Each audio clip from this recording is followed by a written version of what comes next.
think I could imagine the same four things. Yeah. Yeah, I don't think I can handle the conversations. But like as individual guys, they seem to be pretty carefree. They're pretty cool, you know. They don't really give a shit. You don't have to worry about what kind of joke you're telling around a trucker. That's true. I think I offended my buddy's girlfriend at the pig roast this weekend. Okay. I think I did. My buddy's girlfriend, very nice woman, lovely woman, tends to have some political proclivities that are a little progressive, not like in an obnoxious way or anything like that. You know, everybody's got their beliefs, and that's fine. I'd been drinking a little, and I think I made, I don't know, maybe April can clarify here. I think I made a George Floyd joke. And it wasn't like a mean, terrible George Floyd joke. I just referenced George Floyd, and then I went, oh, you know what? Sorry, apologize. And then I knelt and I pointed to the sky like that. And I instantly saw her get kind of uncomfortable. And then I saw her whisper to my buddy. And then they went in the house. I think he kind of had to talk her down a little bit or like calm her down because I did. Like, and you've seen some of my best George Floyd work. I have, yeah. This was nowhere near my best George Floyd work. Okay. Like I didn't lean into this George Floyd thing at all. It was literally, I think I made a crime reference and I said, God, it's like I'm at 38th and Chicago. And then I said, oh, I'm sorry, George Floyd Square. And I pointed to the sky and I said, my buddy George Floyd.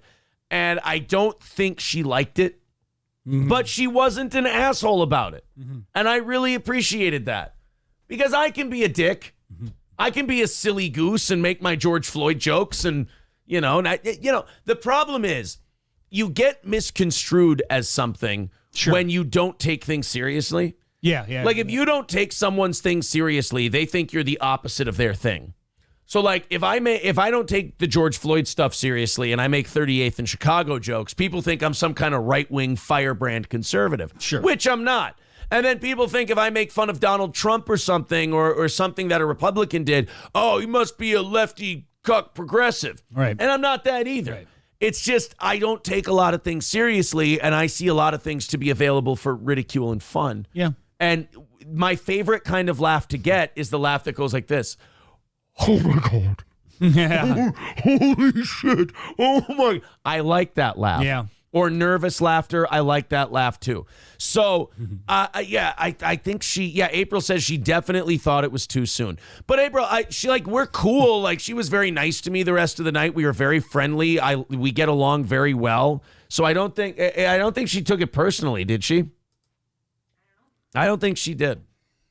But I definitely noticed that she got very green around the gills when I made a. I know she didn't like it. Yeah, I know she didn't like my joke, but it was such a weird was it really that bad of a George Floyd joke? No, it was pretty vanilla. Yeah, it was a pretty vanilla George Floyd joke as far as my George Floyd joke. I love that I have enough George Floyd jokes that I can rank them. This one was definitely fine. Sure. But out of 10, would it be 3? Oh, it was maybe a 2. April, would that one have measured on the Richter? Yeah. I literally said 38th in Chicago. I made a crime reference. I went, I'm sorry, George Floyd Square. Love you, miss you, bro. I thought it was funny. And I did one of those. Yeah, it was very. I didn't say like, oh, gorillas are in the zoo. I didn't do like something racist or anything like that. Don Lemonzade's pointing out you don't joke about St. Floyd. I know. And that's on me. I get it. Homeless Camp Birdbath subscribing. Thank you very much. Uncle Rugburn says, how dare you? Her therapist is going to get overtime this week. No, she's not. I don't think she's like that. I think she just, some people have the buttons that are easily pushed. Oh, yeah. And, that's too bad because she's very nice. She makes my buddy very happy, and that's awesome. But I also really like George Floyd jokes. Every time I drive here, I always notice that one apartment complex, where they have it's a nice complex. It's probably a few blocks down from here. Oh yeah. And then they have these screened-in porches that are really nice. But this one had a huge pride flag, which is fine, and then right next to it, a Black Lives Matter flag. Yeah, I'm surprised they're allowed to even put anything like that up on a. I'm surprised a black person hasn't come by and go, "Yo, get that flag away from that fruity ass flag." Tired of that shit. I'm just surprised they're allowed to do that. Usually they're so strict about. like there'd be rules in apartments. Like Yeah. no hanging sheets over the windows, blinds only, which makes sense. Otherwise it looks trashy. Yeah. I don't know. If you have a gay pride flag and a Black Lives Matter flag hanging outside your apartment, it's a great way to announce that you're a white lady. Yeah. Like just like if you're They're big flags too. This is not, this. Oh no, I'm sure she is. Oh, flags. Oh, sorry. I apologize. I See, see like what you that's a did joke I would tell at a pig roast and think it was cute and harmless. And I'd go, "Oh, flags, huh? Get it? It's a play on words there." And then people would get upset. Somebody did point out in the chat, your 2s are most people's 10s. So I did.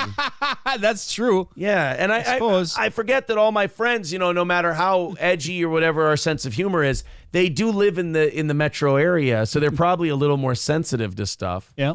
It's like, what? I didn't block the street,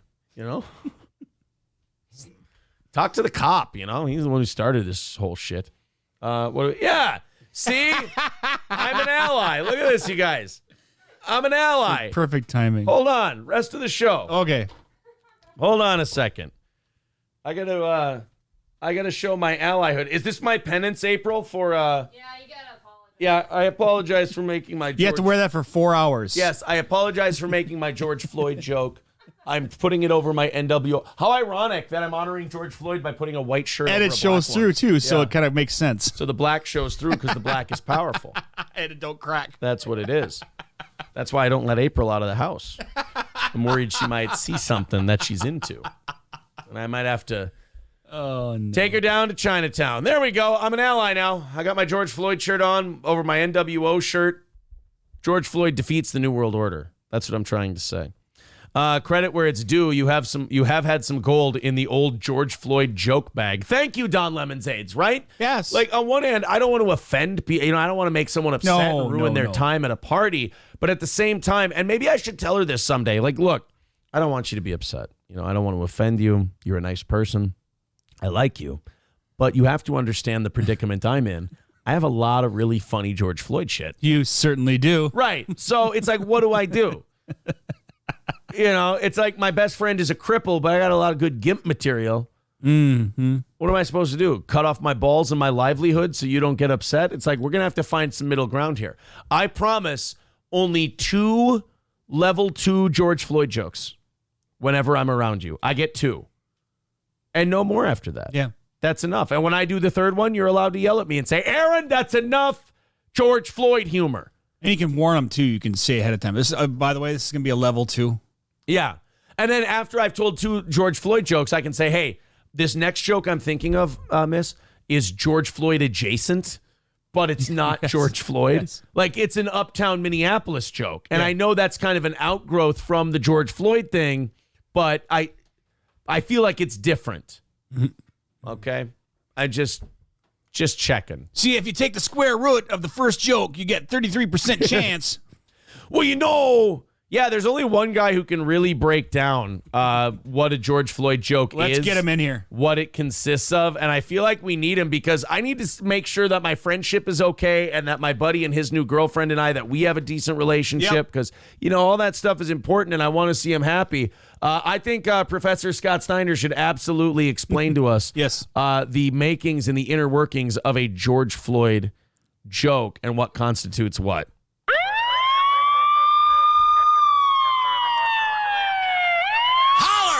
If you hear me! Uh-oh, somebody's coming in the room. All right.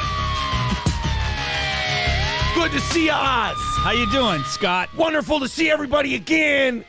And good to know that Big Papa Pump is back. Yeah. And I got the same George Floyd shirt that Aaron does because Big Papa Pump is an ally. Now, when you're talking about the man with the largest arms in the world, I know something about numbers.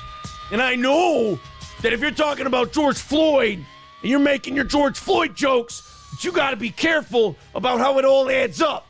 Now, Oz, you were saying that Aaron was making George Floyd jokes and he thinks they're a level 2. Yes. Well, the thing is, Oz, you got to grade it on a curve, and we call it the Troven curve. Okay. And the Troven curve determines the audience you're around times the offensiveness of the joke equals the level that the joke is on. Okay. So on the Troven scale, if I've got a level 2 George Floyd joke, but I got a level 8 person sensitivity-wise about George Floyd, Yeah. well, that's a level 5.25 George Floyd level joke. Oh, boy. Okay. Yeah, they call it the Chauvin scale. Now, if I got a person who's a 1 on the Chauvin scale, and the joke about George Floyd is a 9.5 and it's pretty offensive, which contains the N-word in it, even if you're at a 9.5, Oh, boy. that's still only a 5.4 on the Chauvin scale because they're not offended by it because they're probably a white supremacist. Okay. All right? So, like, for example, if I tell someone a joke about George Floyd or 38 to Chicago, and I tell it to someone who's indifferent, and they're like a level 4, but my joke is a level 6 offensiveness, what do you think that ranks on the Chauvin scale for a George Floyd joke? What would that be? If they're a 4 and the joke is a 6, the joke becomes a what? Average it out. Oh, 5? There you go. Oz has got the math, and if Oz can do it, you can do it too. Big Papa Pump is your George Floyd joke hookup. Kneel on your neck if you hear me. I'm out of here. I can't breathe either.